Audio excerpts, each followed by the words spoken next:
Welcome into the desert vibe for this week. We spend the better part of an hour every week on this podcast talking about various aspects of the music scene here in Arizona and various people that have had impact. And I'm Glenn Gardner. I'm Walt Richardson. I'm Jamie Ray. There's William. There he is, right down there in the corner. And Walt is the one that hooked William, and I probably paid him some kind of huge money to be here and do suffer through this hour. But Walt, seeing William's your responsibility, why don't you get us started? My pleasure. My pleasure. First of all, William, thank you so much for being a part of this program. Um, I know your time is precious today because you have a huge event of which we're going to talk about. I want to first start out with how down to earth and how our friendship over the years has been as we were crossing paths in various times. We'd see each other maybe every 5 years or something of this nature, or you'd come walking up behind me as I'm walking into a coffee shop and we'd sit there. You have a we you have a fabulous story that I think is a complete book in and of itself about your philosophy and how you approach life. And we'll get into that in another time. But today, what I would like to start with is give us the story, if you can, of how Roberto-Venn actually got started. The one we kind of talked about every once in a while, and then let everybody know who you are and where you're from. All right. Hey, it's good to see you, Walt, and all of you here today in this podcast. Yeah, God, we go back, what, 5 decades? I've known you since Yes. the 70s. Well, the school was, when I think about it, it's one individual. John Roberts is an executive pilot for a lumber company in Nicaragua. He flew in the war, and when he got out of the service, World War II, he continued flying for a produce company, and he ends up in Nicaragua with Robinson Lumber Company. Um, John loves wood. He meets this guy from Belize, Honduras, who's a boat builder. They decide they're going to make a boat. Well, John called it a yacht, and uh, and they're going to make this out of the hardwoods that are within about a 3 mile radius of this facility in Puerto Cabezas on the Coco River. And John becomes really good friends with the Mosquito Indians, the natives of that region, the indigenous people from that area. And they help him go in to get this wood that they're going to make this boat out of. It's reclaimed wood. John sees as he flies over and takes the execs along the different stands that they're looking for to harvest. Um, what they do is they're interested in the wood above the roots and below the canopy. That's easy for them to process.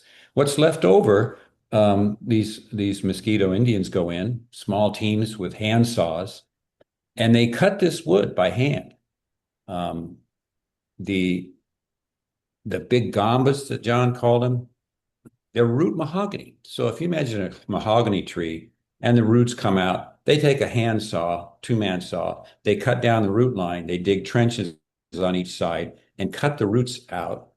And then they tie that to bamboo with vine and shepherd it down the river with ropes down the Coco River to the facility. This goes on for several months, and then the rosewood logs, they've got a milling operation out in the jungle where one gets up on the stump, the other one has the thing down there with a long saw. They cut this. So that alone is almost a preposterous story. When I think of this event that took place with these people and how difficult this would have been and how long they spent, how much labor goes into this. They float it all down the river. It ends up at Robinson Lumber Company. John's boat builder decides to go back to Honduras. So he's left with all this wood. He doesn't know how to make a boat.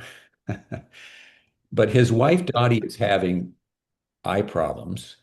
I also learned after John passed away that the airplane he was flying, he was a mechanic too. So he was maintaining this airplane and there's three letters in a row where he's finding out that uh, the plane has some problems. And you can tell by the third letter, he's getting a little distraught about the safety of this plane. So John and Dottie decide to come back to the United States. John's mother lives in Phoenix, so they decide we'll go to Phoenix. With the help of Charlie, his best friend, Charlie Robinson, one of the owners of the company, Charlie supports this project. They load all this wood onto the company's boat, the Martha Ann, and they go up to New Orleans, which is the port that they distribute their wood from. And it gets put on three boxcar loads. Now, if you've seen a boxcar on a train, that's a lot of wood. It comes to Phoenix, and John gets this little place on Harvard Street. I've seen pictures. That wood is like 2 or 3 stories high in the backyard. But John moves it over to the Quonset hut, which you might remember, Walt. This Yeah. is Washington Street. Yep. He finds this place to rent. This big Quonset hut. I think of it as a mystical place. You walk through the arches. Yeah. So John moves the wood there. He starts John H. Roberts' import hardwood business, does okay with it, not great. But he meets two guitar makers, Ron Carrevo and Carl Samuels. They teach him how to make guitars. John starts making guitars, and Carl had been teaching at Glendale Community College. He says to John, here's another way to make income. All these young hippies that want to learn crafts, open your shop and teach them. So he opens up what I think of as kind of a mythical place, the Juan Roberto Guitar Works. He uses Juan Roberto because he thinks to be a good guitar maker, you should have a Spanish name. It was an inside joke, and so, and he spoke Spanish, so he could kind of fit that bill a little bit.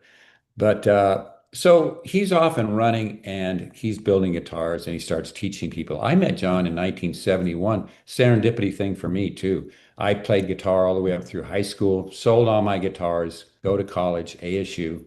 Okay, it's time to get with it. And all my family are bankers, so I start studying business. And but about my second year in, I missed playing guitar. Didn't have one.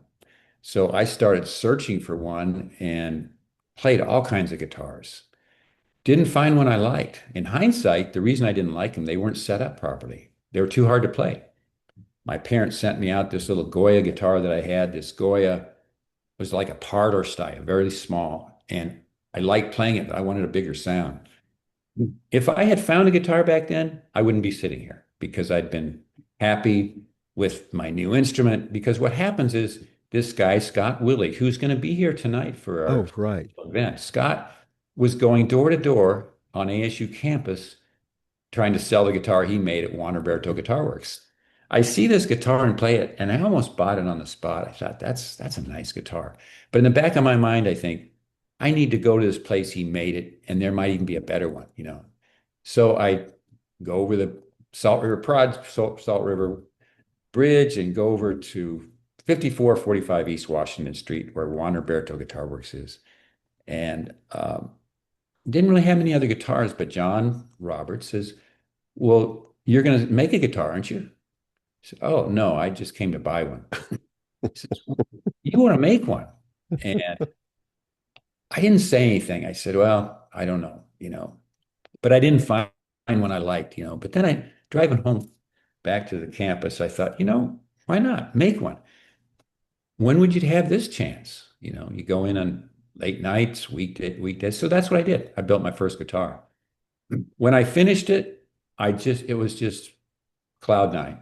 It was such a cool thing to string that up and play a guitar. I'll never forget that feeling. It's 4 a.m. I'm driving back to ASU and just yelling out the windows with just, joy in my heart. And, but, so I had a guitar, played it, went along with my curriculum at ASU, graduated, and then went to the Stanford Business School because I'm still kind of driven thinking I'm going to get into the business world. At Stanford, the second year, I have this, I had this dream, and I wake up early in the morning about a guitar that I want to make. I draw it down on paper. I call John Roberts, and I tell John, hey, I've got 3 weeks coming up between terms here at Stanford. I I'm going to come down and build a guitar if that's okay with you. He said, yeah, come on down. That'd be great. And 2 days later, in my new enterprise management class, Stephen Brandt, our instructor, uh, tells us you have an assignment. You're going to write a business plan as part of the course requirement. It can be fictitious or real. And I'm sitting there in class thinking, oh, let's see. I'm going to Phoenix to make a guitar. How about a guitar making school? I love this. So I talked to Stephen Brandt after the class. I said, I have this idea. What do you think? He says, oh, I like it. You should do that. Write the plan on that. So I come back to Phoenix. I got 3 weeks. I still don't know how I build a guitar in 3 weeks. Now it takes me a year. But Yeah. and so I build this guitar and I gathered all these materials. Bob Venn had come into partnership with John by this time, and Bob specializes in electric guitar. So here you have John and Bob, the Roberto-Venn in this story, and which is a real story, not fictitious. And so I write the business plan. I finish my guitar. I go back to Stanford to finish my studies there. I hand in the assignment and did well on the assignment. I sent it to John and Bob. They said, "Hey, this is good. Let's do this. Let's make this Juan Roberto shop, which was kind of a, you know, teaching people one-on-one. Let's make it into a school." I still hadn't made a decision because, you're at Stanford and all my peers are, we're interviewing with international companies, from all over the world. These people come because we happen to be rated the number one business school in the country at the time. So I'm interviewing with people like McKinsey Consulting Group and Bank of America and Boston, all these different companies. But in the back of my mind, I think, I should do this school, but I had no resources. And John and Bob were just barely making it. But I decided, this I can't let this opportunity go. So that's how the school starts. I come back in June 1975. I set up a corporation to keep everything separate because John and Bob were such characters, but how am I going to manage all the different things they have? John's got all this wood, Bob does. And so, we're off and running. And I'm the guy behind the scenes. I never told anybody that I had an ownership in the school. I was, very a silent partner at those times. I just didn't want people to know anything about me or my personal history. And so I'm just there. And it's funny sometimes because people come back 40 years later and say, "You're still here." I said, "Yeah, I just hung around." And so it's just it's been a wonderful journey, I would say. It's a journey of the guitar world. It gives me so much joy to see over 3,000 graduates that are connected everywhere in the guitar making world. Everybody from large companies, smaller companies, apprenticeships, guitar repair techs, guitar supply industries, you name it, and we have somebody in those fields. And it's just it's been the joy of my life because it impacts students in such a significant way. So tonight or tomorrow, a sold out event already at the MIM. Uh, can you just talk about that real quick and not real quick, take your time on it to show how far this school has gone and what myself and other local musicians are going to be a part of Yeah, at I'd the be MIM. happy to. And just Mhm. cut me off if I tend to go on too long. But love it. I love it. Well, so yeah, so this wood story that I just told about, we still have some of that. A lot of it got used making guitars, especially in the 70s, 80s. By the 90s, it's so cracked and checked because John didn't ever want to all cut it up. What you do typically is you cut it all on the backs and sides, wax the ends, and seal it up and sticker it and put it in a humidity control room. That's how you'd save that wood. But this wood sits out in the desert for years and years. And what, a year and a half ago, or a little longer than that, I'm at the MIM Museum for their Founders Day event, and with my good friend Dr. Richard Walter, we're walking through the exhibit, which is kind of a lot of guitars in that exhibit. But they also had this oboe maker who makes oboes out of wood with no joints. Mhm. Now, if you play oboe, the joint the purpose of the joint is you can intonate the instrument. You can shorten the bore or lengthen it to sharpen or flatten notes, and that's typically what you do with an oboe. He makes them without joints. He's famous for this. And the way he does it, he keeps his wood out in the wild, just outside, gets rained on, gets sun, everything, before he'll use it, because then he'll know what happens with the wood. Anything that's going to happen to that wood, it's done. So then he makes the oboe. And I'm seeing this exhibit. I said, oh, spark goes in my mind. We have with some of that wood to school. It's been out for ages.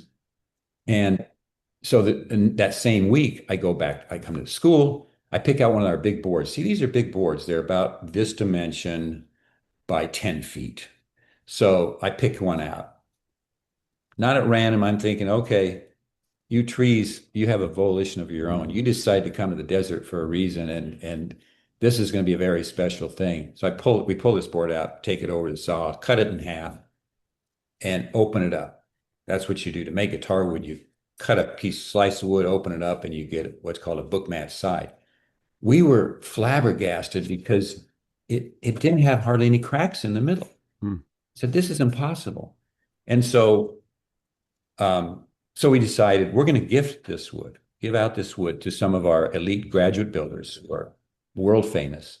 We're going to give it to almost all the major companies who employ our graduates, and we have graduates that are vice president of Gibson, senior research design engineer for Fender. Collings Guitars, one of the most famous guitar companies in the world, is headed up by Steve Naw, one of our graduates. Gibson and Bozeman, their quality control managers, one of our graduates. I can go on and on. So these graduates are infiltrated all throughout the guitar making community. Even some of them have gone over to Asia, sent up plants over there. Donnie Wade, who will be here tonight for our special event. So that was the idea of what is the prelude to this MIM event. So we gift this wood out. All these builders were making about close to 50 guitars for the 50th anniversary, and they are arriving as we speak here at the school. For our gallery, we have a special event just for the builders tonight and musicians who are playing at the MIM to have the first showing of these instruments that have been built over this past year and a half. And they'll be in our gallery, and there's all kinds.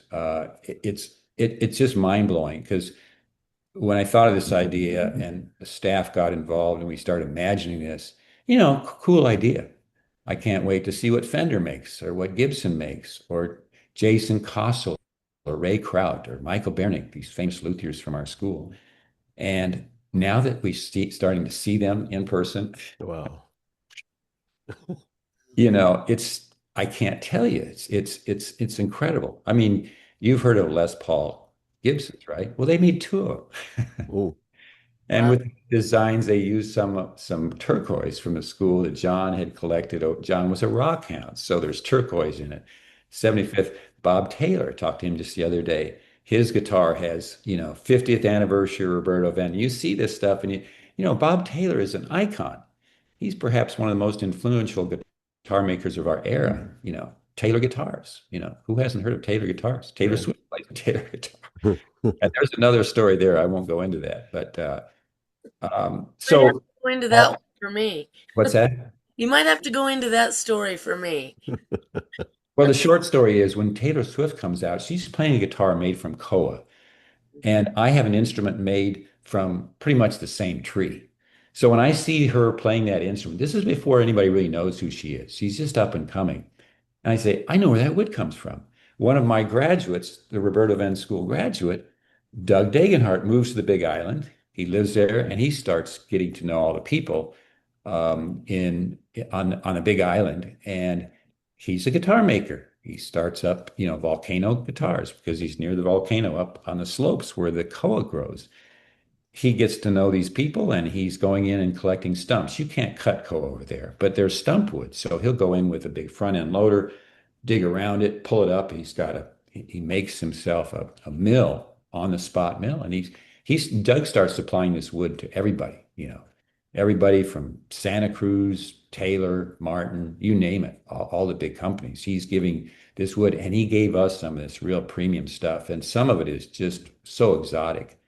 I wish I had it here. I'd show you. But this is flamed koa. And for some reason, Taylor's attracted to this. I talked to Bob about this. I said, tell me about this wood. I know exactly where it comes from. I says, yeah. He says, your tree might have been 50 yards away, but yeah, this comes from the same place. So it's kind of a Roberto-Venn, side story. And, at the time we didn't know how famous Taylor. So I told Bob, when we gave him the wood, I said, why don't you show this to Taylor? See if she wants this guitar. She liked this koa. She might really love this Nicaraguan rosewood that's the history of our school. Bob says to me, he says, you can't talk to Taylor Swift. I can't talk to Taylor Swift.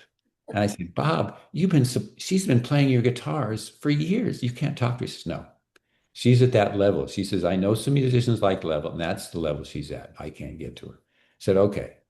So that's your Taylor Swift story. But so this MIM event really is connected to all of these builders, companies and individual builders making these guitars. They gather here at the school today. We're having an exhibit, this special, it's not open to the public. We are going to have a public event that'll be in March, and we'll showcase all these instruments, and we'll really advertise that so people can, everybody in the Phoenix area can come and see these if they're interested. So when we start this idea, I said, well, we have to showcase these so people can hear what they sound like. So I start calling up my good friends, Walt Richardson, Hans Olsen, Jimmy Primetime Smith that plays with Bob Corritor, Alan Ames, who plays every instrument you can name, Bill Dutcher, Patrick Key, Muriel Anderson will be here, international superstar in the guitar world. Muriel hosted over 30 events at the NAMM show, All-Star Guitar Night. She played with Chet Atkins, Les Paul. She's phenomenal. And she'll be here tonight to play for our special event tonight. And she's playing at the MIM. Lawrence Juber played with Paul McCartney and Wings for years and years, and embarked upon a solo career that's been fantastic. He's been the steel string acoustic fingerstyle player of the year for Frets magazine every year, for years. He's just really great. And he's a personal friend. And I've showcased him at our Old Town Center for the Arts venue and some other places. And so Lawrence will be here tonight and playing for the MIM as well. So the MIM will be a celebration. It's going to be more of a celebration than a concert. And, when I asked Walt to do this, I said, this is going to be very different for you. You play a guitar that you're very familiar with. You're going to pick up a guitar that you haven't played. And all the musicians are in this position, and I told them up front, this is what it's going to be. And they all signed on. I'm so grateful that they're doing this because, I'm a musician. I think of it though as, when you go into a music store, I'm going to try that guitar. Just hear what it sounds like. That's kind of the metaphor I said, don't worry about performance. Just think about this guitar and the history of it, where it comes from, because every one of these builders has a significant, every one of their stories is fascinating.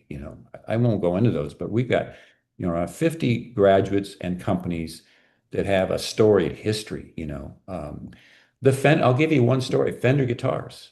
I call Paul Waller. He is one of their top, maybe the top custom builder in Fender's custom shop, that's as good as it gets, right? He's making guitars for Jimmy Page and you name it, really the star world, And I tell Paul about our project. All of our graduates that I call, they know about this wood. When they're at the school, going through the school, they see this old wood sitting out in the back and they hear the story about where it comes from. Everyone I called was on board in a minute to do this guitar. They didn't even hesitate. And Paul says, I'm going to make a Fender Telecaster out of rosewood. And then he gives me the story. He says, yeah, I made 100 rosewood Telecasters in the 90s for the George Harrison tribute model.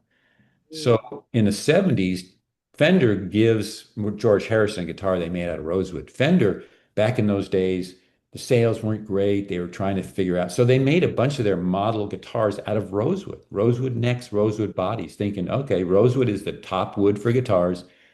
And they took one of them, they gave it to George Harrison. It shows up, by the way, on that recent Peter Jackson documentary. If you watch that. He's playing that, and that kind of repopularized that guitar too. Telecasters, they're made with ash and alder, light woods.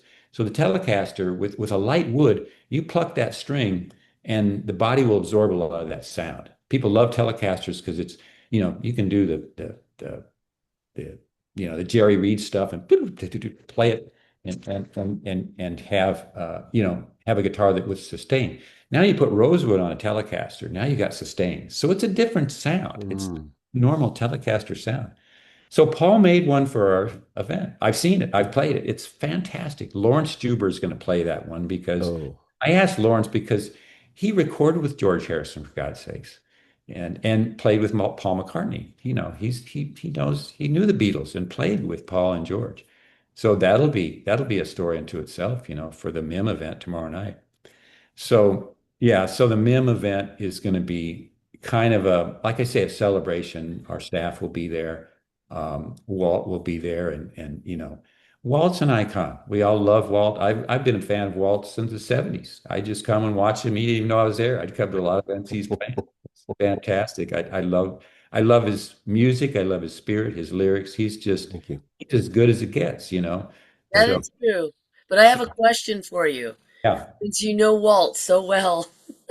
Um, what do you have a favorite story or memory about Walt on or off stage that you can share with us? Well, a lot of the memories I've been fortunate to play with Walt a few times. Those are very memorable experiences for me, to sit in and we did an event where we actually sang together, Yep. and Walt is, he's a fabulous singer, and I sing okay, if, my career has mostly been instrumental, with Canyon Records and Yeah. my association with R. Carlos Nakai and the William Eaton Ensemble. Those are all albums that are instrumental. But yeah, I have so many wonderful memories of Walt. But Walt said it. This is kind of fun too. We know each other very well in kind of a specific way. We haven't hung out a lot together just to hang out. I'll go see him when he's over doing the Tempe showcase event. But all of a sudden, we'll just run into each other at a restaurant or a health food store or somewhere, and we just bump each other. And it's every time we just take a moment to be together. I always feel that about Walt. We give each other a hug. So it's like we know each other in some intimate way, but I can't say it's because we've spent lots and lots of time together. But Mhm. we share a common ground. One of the things we share is the love of the desert. This showcase, the desert vibe, is one of the main reasons I come back to Phoenix and make that decision to do the guitar making school. I lived in the desert for 2 years without a car. I had a car, but I'd sleep out in the desert. I wanted to experience that, and learn about all the plants in the desert. What could you eat? What are the healing plants like the creosote bush and We all the talked a different, lot about that. yeah, the things that are in the desert. And I was surprised it's not too difficult. I mean, I was buying bulk foods from the co-op at the time, some grains, to sustain myself.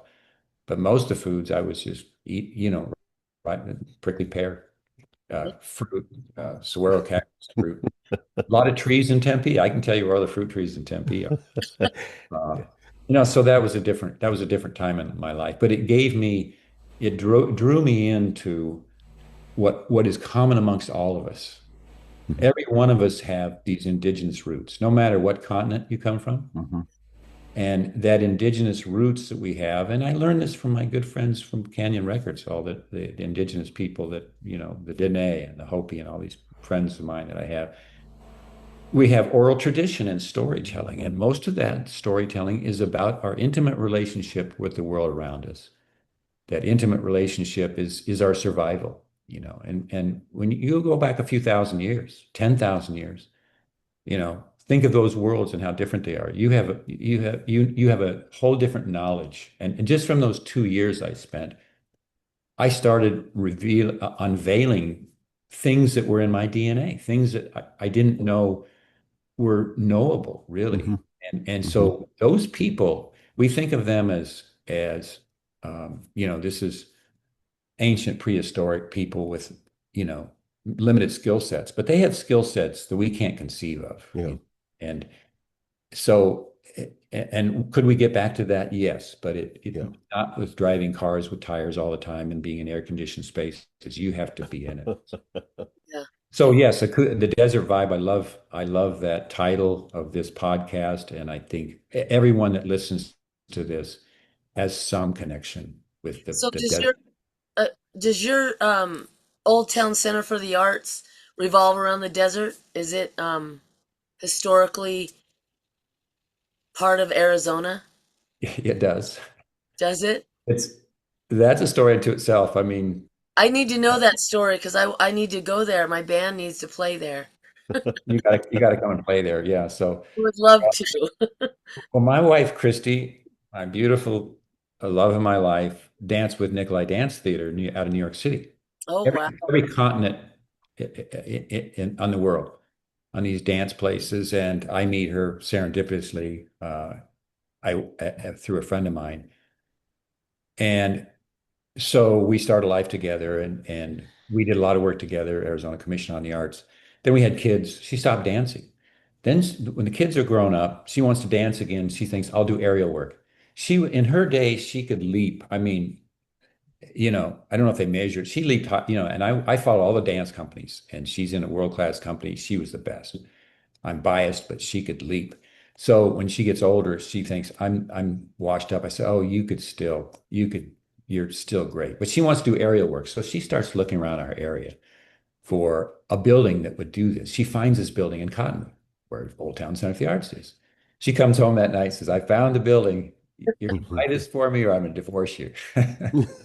And so I looked into it. I said, put my business mind on. I said, well, I'm going to tell you up front, we're going to lose money on this, but let's do it. This is going to be our philanthropy. This will be one of our life philanthropic projects. So we get the building, start to renovate it. It took us 2 years, and that took a lot of work. It was built as a church.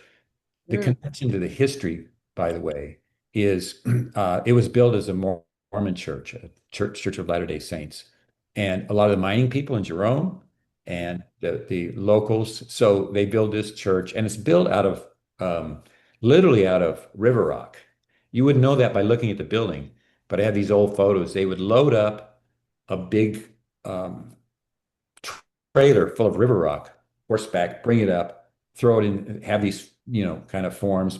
I don't know if it probably wasn't plywood forms, pour it in there with a concrete slurry. Now you got a big stone building. Then they stucco the outside of it. And the walls are 2 feet thick. I mean, it's crazy. Walt was our first performer there, by the way. There's a story for you. I thought, okay, we're going to open. We got to do a very special concert. I called up Walt, said, you got to open this place for us. And it was great. He did. He played there many times. And we get him back as often as we can. And so, so they build this church. And I'm telling you this because it's a beautiful old building. Walt will tell you. Everybody that plays there loves the sound in there because they use the golden mean for the proportions, which means, proportionally, that's a kind of a musical logarithmic equation, the golden mean. Yeah. I never played in there until like a week before we had Walt play there. I went in there with one of my instruments because I knew it was going to sound good, and it did. Set it all up. And so the people that built this, by hand again, think of the labor went in to make that building, and it's a pretty large building. It seats 140 people, so it's not huge, but it took us a long time to renovate it because it wasn't a theater. People walk in there now and think, oh, a vintage theater, but it was 3 back rooms that we cut out this big thing to make the proscenium and make a big stage opening and opened it up. And so that's been a lot of fun. That was Christy's idea. She did all the design work, and I'm just the labor on that project. But gosh, we've done over, what is it, close to 800 shows now. Yeah. Wow. This is our 18th season. Let's get the blindsiders in there. You got to have the blindsiders. Yeah, we can get Walt to play with us. Yeah. Okay. I know somebody, so I think I can get you in there. I think I would love that. You probably know a couple of somebodies, but yeah, I was wondering, William, because I've had a relationship with with Roberto-Venn for for kind of years, in that I'm a guitar geek. I've got one of your guitars on each elbow here, and they're splendid. Uh, and they're different. They're instantly recognizable if you know what you're looking at. If you don't know what you're looking at, you go, "What the heck are those things?"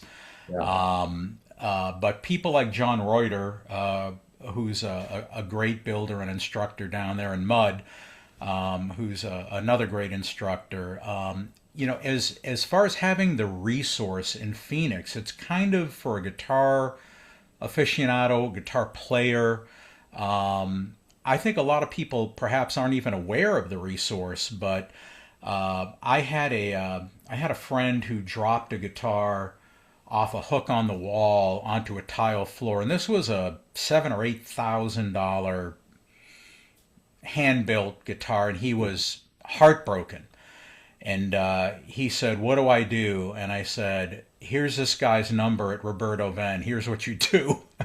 You call them, and they will put this guitar back together somehow, some way." And that's exactly how the story ended. I think Mud actually worked on that guitar.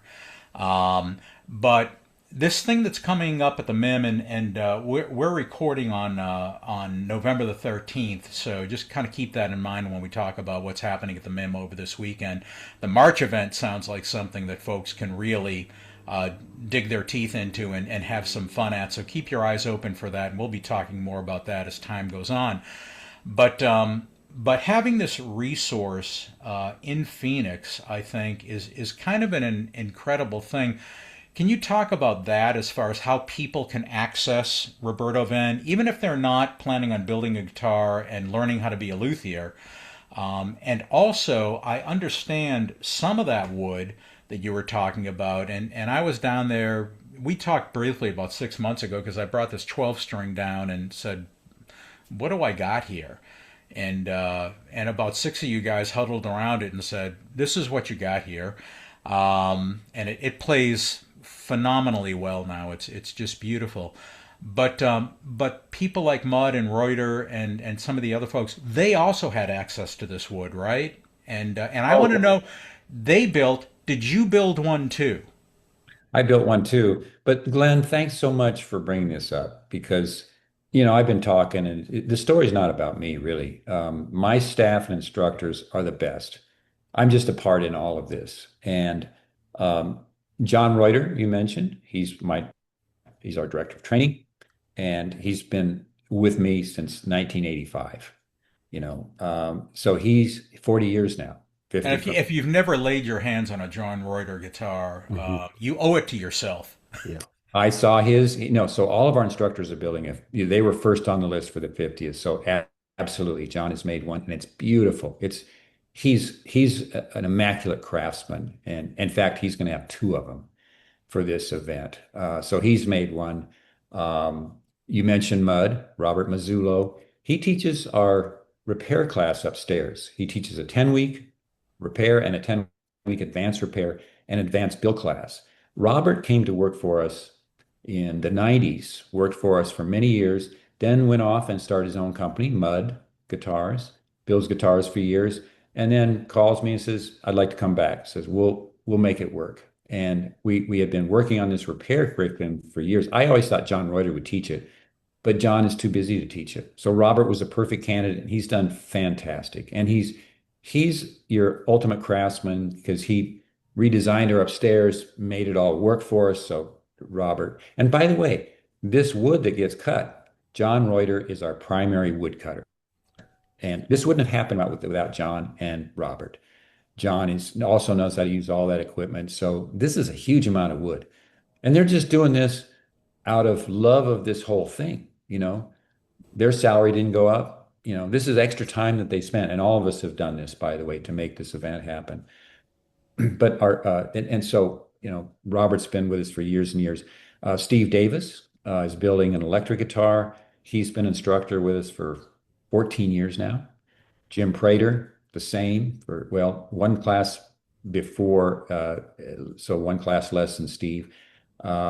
He's building acoustic guitar for the event. We have Mark Allred, He's finished his electric guitar. We have Brady Shreve finished his acoustic guitar just last night. Should have seen the grin on his face at 11:30 at night. He was, yeah, because all of us have been staying. I've been here at the school like till midnight or after, for weeks now, just to get stuff well, mainly to finish my guitar, which I just finished 2 days ago or yesterday, played it yesterday. And, it comes with, none of us have had this deadline. It's been really interesting, or I haven't. So, you're on the line to get these guitars finished. And then one of our newest guys, Isaac Brown, is finished his guitar yesterday too, and his electric, and he's over there in the corner slamming out these chords. It sounds great. There's nothing better to see a person when they put strings on the guitar they made. I'll tell you, they light up like the best feeling you can imagine, because they've been, think of the relationship they have with this wood and throughout this time. But, yeah, so it's been a resource, Glenn. I'm glad you point that out. And you're right. I could go down the street and talk to 100 people. They don't know about our school. We don't advertise a lot. We're just, if you're in the guitar world, you probably know about us, but maybe not. There's music stores maybe that don't even know about us. Probably do, because when people graduate from the school, a lot of them want to stay here and they go to all the guitar related places and music stores to get a job in repair or whatever. But yeah, those and Joe Valley is a longtime instructor. Then he's been on the road with the Doobie Brothers for 3 decades. And he teaches the guitar road tech part of our curriculum. Joe is fabulous and such a character. And he made a lap steel that John Rawhouse is going to play with Jimmy and Bob, and there's a couple of songs they'll do. And it's all coming together. I just have one quick last question for you, William, and I've always kind of wondered this, that Arizona is a difficult environment for guitars. I've never seen so many cracked guitars as there are in Arizona. As a matter of fact, I just refer to it as the Arizona crack, the one that runs from the from the bridge down to the bout. And somebody even told me, Taylor will not warranty a guitar that's sold in Arizona, if that's true or not. Yeah. But when you're training people as far as repair goes, how different is our environment here, compared to other places that have more, quote unquote, maybe normal humidity? Or how has that played into your curriculum and what you guys do, and how you deal with wood? Very, very important. Thanks for bringing that up. Yeah, we see a lot of guitars that come. And by the way, as far as a resource, if you're watching this podcast and you have a guitar that needs repaired, bring it down. And they are, they are absolutely phenomenal. You guys have touched so many guitars, and when I have something that really stumps me, you guys down there are some of the best beard scratchers in the world. When I set that guitar on that down on that table in the lobby there, and I get this. Yeah. It's like I know that it's in the right place. Well, and we have a lot of people to bounce ideas off of, So what environmental conditions are seriously important for a guitar. Wood breathes, and it's going to breathe in moisture or exhale it, and so the biggest problem with Arizona is guitars that get built other places that are in more more humidity, in the South or, New England, you name it. Most places except for the arid parts of it would be the Southwest, Colorado to an extent, where they're dry. So you bring a guitar here and you need to have a humidifier in that case, in that guitar. Or you need to have it in a room that you've got a humidifier and keep it to 40%, something where you've got a level of moisture that will keep that guitar happy. But it's classic, things contract. Guitar's here for a while, and without a humidifier, it'll just, however, if a guitar gets built here, like my guitars, no problem. Over the years, I've built not a whole lot of instruments, but a lot of different woods, dry to start with, and so no problem. I don't humidify them because they were dry to start with. They remain dry. So like those guitars are getting built from that wood that sat, in your back lot for 5 decades. You're probably never going to have to humidify that guitar, right? Well, no, but we're keeping in a humidity room up as they come in, a humidity control room upstairs, because some of the builders will add some other woods to them, and it's just, so it's not completely dry. And but yeah, if you made the instrument completely out of wood, I did a real stupid thing I just thought about a few days ago. The back of my instrument is uh has a laminate on it that's rosewood. It fits on mine is an electric guitar, quadraphonic guitar. And when I glued up the laminates and glued braces on them, I did it in our place where we do that in our humidity control room. It's a bad idea because It's going to move, right? yeah, so I'm telling this old wood that I've known for my life, 50 plus years, 54 years now that I've been involved with this wood. And what was I thinking? No. So I'm going to have to take the two braces I took off of there. I'm not going to do it anytime soon. But it fits over the whole cavity of the instrument. And then, so this gets aired after the event, right? Yes. Well, Well, how does that work? You No, it'll render it it'll from. actually it'll be posted later today. So I have the guitar sitting here. Would you like to see it? Sure. yeah, Yes, please. Let me just pull it out. Absolutely. I'd actually like you to give it to me. Is what I'd really like. I want a tour. Well, I feel honored to be a part of this reception he's having at Roberto-Venn this evening, where those guitars will begin to be displayed, Oh, I wish I and could I'll go. get a chance to play on a few of them to check to see which one I want to play at the MIM. Oh yeah, I love this guitar right here. This is Oh my beautiful. gosh, that's a harp guitar. Wow. Yeah, Yeah, it's a it's harp been. guitar with copper, Ooh, That is unbelievable. a lot of copper.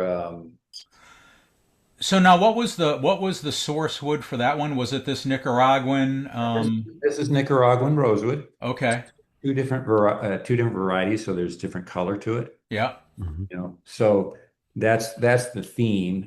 And then I've got this kind of spiral, I call this a spiral harp guitar because it has, this spiral design that It's awesome. emanates here. And that's for me, it's kind of a metaphor as well as design. It's like the spiral is one of the most common shapes in nature. I mean, Yeah. you've got galaxies hmm that are spiral shape. You've got, It also looks kind of like a seashell, and it harkens back to the original boat. well, thank you for making that connection. I hadn't thought Right. Right. the Nautilus shell. Yeah. So these pieces, and then the thing about this guitar, it has seven electromagnetic pickups. You can't really see them. They're embedded between the copper. They're Oh, Yeah. steel, painted in Yeah. copper. So they pick up the strings,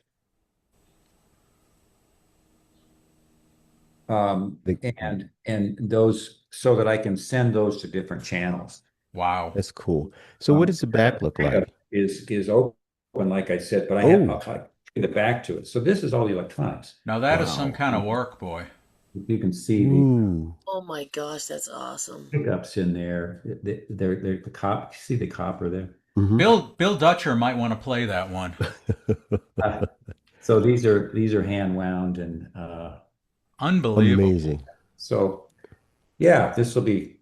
I played it last night for really the first time I really sat with it, and it's taught me some things already because you build a guitar like this and you don't know, you have a vision for what it's going to be, but hmm I have a question about that. Like, so when you build an instrument, especially like that one, gorgeous, do you build it to match music you hear in your head, or are you building an instrument that's going to inspire new music?